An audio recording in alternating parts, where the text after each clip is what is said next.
चलिए, आज दो ऐसी कहानियों की दुनिया में चलते हैं जो एक दूसरे से बिल्कुल, मेरा मतलब है बिल्कुल अलग है। एक कहानी है वर्दी और अधिकार की, एक पुलिस अफसर की, और दूसरी कहानी है बेबसी और गरीबी की, एक छोटे से बच्चे की। लेकिन इन दोनों के बीच ना सच्चाई का एक ऐसा धागा है जो हमें ईमानदारी के बारे में कुछ बहुत गहरा सिखाता है।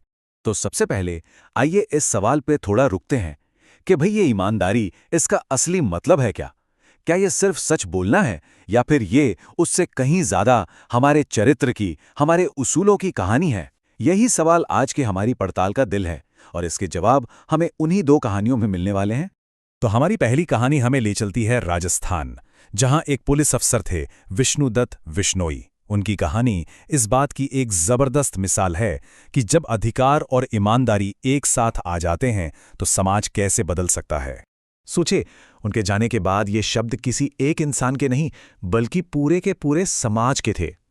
एक पुलिस अफसर के लिए लोगों के दिलों में ऐसी जगह बनाना कितना मुश्किल और कितना खास होता है ना?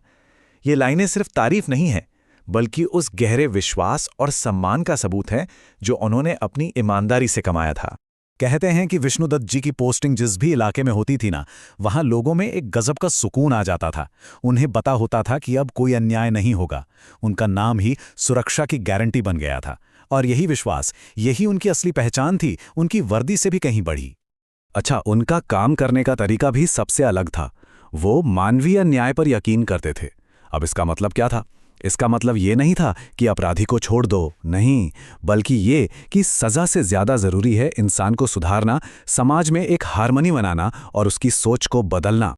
और ये वो करते कैसे थे? उनके तरीके बड़े ज़मीनी थे।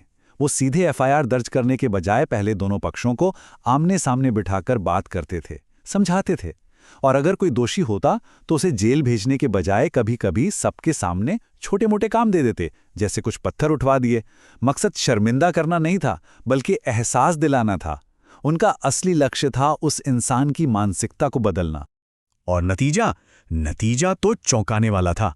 उनके इस मानवीय तरीके से लगभग 90% मामले थाने के अंदर ही सुलझ जाते थे। कोर्ट कचहरी की जरूरत ही नहीं पड़ती थी। ये आंकड़ा हमें दिखाता है कि विश्वास और इंसानियत में असल में कितनी बड़ी ताकत छिपी हुई है। अब चलिए पहली कहानी से निकलकर एक बिल्कुल अलग दुनिया में कदम रखते हैं। यहाँ न वर्दी है, न अधिकार। यहाँ है गरीबी, लाचारी और एक छोटा अनाथ बच्चा। ये कहानी हमें ईमानदारी का एक दूसरा और शायद और भी ज्यादा शक्तिशाली पहलू दिखाती है। तो इस कहानी में 3 मुख्य किरदार हैं। एक है वसंत, वो गरीब लड़का। दूसरे हैं राजकिशोर, एक मजदूर नेता जो उसके ग्राहक बनते हैं। और तीसरा है प्रताप, वसंत का भाई। तो होता यूं है कि एक आम सी दोपहर में वसंत राजकिशोर को कुछ सामान बेचता है और बचे हुए पैसे लाने के लिए चला जाता है। लेकिन पैसे लेकर लौटते वक्त एक गाड़ी उसे टक्कर मार देती है। वो बुरी तरह जख्मी है, दर्द से कराह रहा है, लेकिन शाम को उस हालत में भी उसे अपनी चोट से ज्यादा उस वादे की फिक्र है। वो अपने भाई प्रताप को भेजता है ताकि राजकिशोर को उनके पैसे वापस मिल सके। इस ईमानदारी को देखकर राजकिशोर का दिल भर आता है और वो रात में उसे ढूंढते हुए एक डॉक्टर के साथ पहुंचते हैं। जब डॉक्टर उस जख्मी वसंत को देखते हैं तो उनके मुंह से यही शब्द निकलते हैं, और ये लाइन इस कहानी की आत्मा है कि गरीबी उसकी परिस्थिति हो सकती है, पर उसकी पहचान नहीं। उसकी पहचान है उसकी ईमानदारी, एक ऐसा गुण जो आज के दौर में दुर्लभ है, किसी भी दौलत से कहीं ज्यादा कीमती। तो अब हमारे सामने 2 तस्वीरें हैं। एक तरफ एक ताकतवर अफसर और दूसरी तरफ एक बेबस बच्चा। दोनों की दुनियाएं बिल्कुल जुदा हैं, पर क्या उनका संदेश भी अलग है? आइए देखते हैं। अब जरा इस स्लाइड को ध्यान से देखिए, ये सब कुछ साफ कर देती है। एक तरफ है अफसर जिनके पास पद है, अधिकार है, और वो इसका इस्तेमाल समाज में विश्वास बनाने के लिए कर रहे हैं। दूसरी तरफ है वो बच्चा जिसके पास कुछ भी नहीं, और वो अपनी लाचारी में भी एक छोटा सा वचन निभा रहा है।